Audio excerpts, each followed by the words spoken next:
Hello viewers, আসসালামু আলাইকুম। Welcome back to my channel Sharifa's lifestyle and cooking. সবাইকে জানাই আমার চ্যানেলে স্বাগতম। দেশি এবং প্রবাসী ভাই বোনেরা যে যেখান থেকেই ক্লিক করেছেন সবাইকে জানাই আন্তরিক অভিনন্দন এবং অনেক অনেক শুভেচ্ছা। লবণ মরিচে চর্তা, তার নাম ভর্তা। দারুণ মজার একটি ভর্তা রেসিপি নিয়ে হাজির হলাম। সেই ভর্তাটি শুধু ভাত নয়, পোলাও এবং বোনা খিচুড়ি বিরিয়ানি দিয়েও খেতে দারুণ স্বাদ। শিলপাটার ভর্তা এমনিতেই অনেক বেশি স্বাদ হয়, আর একদিন তৈরি করে অনেক দিন পর্যন্ত রেখে খেতে পারবেন। আমি যেভাবে ভর্তাটা তৈরি করি ঘরোয়া পদ্ধতিতে সেভাবেই শেয়ার করব, কারণ অনেকেই অনেকভাবে ভর্তা তৈরি করে থাকে, কিন্তু অনেকেই আবার বলে যে তার ভর্তা মজা হয় না। তবে আমার এই ভর্তাটি যে খেয়েছে সেই বলেছে খুবই ভালো লেগেছে এবং কিভাবে তৈরি করি সেটাও জানতে চেয়েছে। তাই আজকে ধনেপাতার এই ভর্তা রেসিপিটি নিয়ে হাজির হলাম। আশা করি রেসিপিটি সকলের কাছে খুব ভালো লাগবে, আর ভালো লাগলে লাইক দিয়ে আপনার ফ্রেন্ড এবং ফ্যামিলির সাথে শেয়ার করতে পারেন, এবং আমার চ্যানেলে নতুন হয়ে থাকলে চ্যানেলটি সাবস্ক্রাইব করে সাথেই থাকুন। এই ভর্তা শুধু খেতে স্বাদ নয়, শরীরের জন্য কিন্তু অনেক ভালো। রসুন হার্টের রোগের জন্য কিন্তু অনেক ভালো।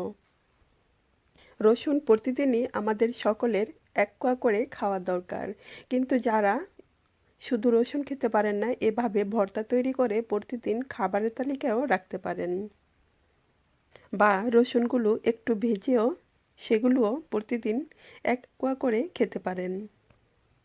ধনিয়া পাতার ভর্তা তৈরি করার জন্য এখানে নিয়েছি রসুন। রসুন যতটুকু লাগবে তার চেয়ে আমি দ্বিগুণ পরিমাণে নিয়েছি, আপনি চাইলে কম বেশিও নিতে পারেন। সাথে নিয়েছি কিছু কাঁচামরিচ এবং ধনিয়া পাতা। কাঁচামরিচ যারা ঝাল খেতে বেশি পছন্দ করেন তারা আরেকটু বাড়িয়েও দিতে পারেন। প্রথমেই চুলাতে প্যান বসিয়ে যখন প্যানটা একটু গরম হবে তখন রসুন এবং মরিচগুলো দিয়ে দিব। রসুন এবং মরিচগুলো দেওয়ার পর ধুয়ে নেওয়ার পর যে গায়ে পানি থাকে সেই পানিগুলো একটু শুকিয়ে গেলে শুধু প্যানের মাঝে দিয়ে দিলে যখন পানিগুলো শুকিয়ে যাবে তখন এতে দিয়ে দিব সরিষার তেল। আর সরিষার তেল দিয়েই রসুন এবং মরিচগুলো ভেজে নিব। তবে ভেজে নিতে হবে ব্রাউন কালার করে। রসুনগুলো একদমই ব্রাউন কালার করে ভেজে নিতে হবে। এখানে আপনি চাইলে কিন্তু পেঁয়াজও অ্যাড করতে পারেন, আর পেঁয়াজ অ্যাড করলে ভর্তাগুলো খুব তাড়াতাড়ি নষ্ট হয়ে যায়। প্রথম দিন খেতে ভালো লাগে, তারপরের দিন পেঁয়াজের একটা গন্ধ আসে। তাই আমি এই ভর্তার সাথে পেঁয়াজ অ্যাড করি নাই, তবে আপনি চাইলে পেঁয়াজও অ্যাড করে নিতে পারেন। যখন দেখব রসুনগুলো ব্রাউন কালার হয়ে আসছে তখন দিয়ে দিব ধনিয়া পাতা এবং সাথে দিব আমার স্বাদ মতো লবণ। তবে ধনিয়া পাতা দিয়ে খুব বেশি ভেজে নিব না। ধনিয়া পাতাগুলো কিন্তু বেশি ভেজে নিলে কালারটা সুন্দর আসবে না, এবং ধনিয়া পাতার যে ফ্লেভার থাকে সেটাও কিন্তু চলে যাবে।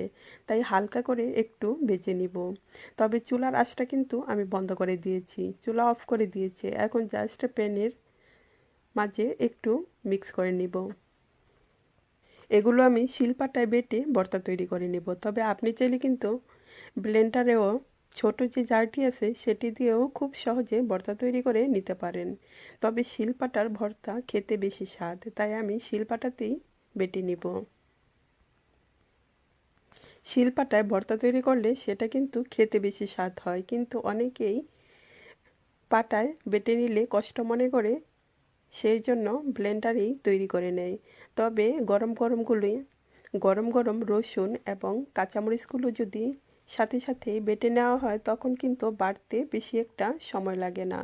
অল্প সময়ের মাঝেই কিন্তু ভর্তা কমপ্লিট হয়ে যায়, কারণ গরম থাকলে তখন নরম থাকে, খুব তাড়াতাড়ি বাটা হয়ে যায়। কালিজিরার ভর্তাও খুব সহজেই পাটায় বেটে অল্প সময়ের মাঝে ভর্তা তৈরি করা যায়। তারই একটি ভিডিও আমার চ্যানেলে শেয়ার করা আছে, এবং ব্লেন্ডারেও কালিজিরার ভর্তা তৈরি করেছিলাম। কালিজিরার ভর্তার দুটি ভিডিও শেয়ার করা আছে, আপনি চাইলে সেগুলো দেখে নিতে পারেন।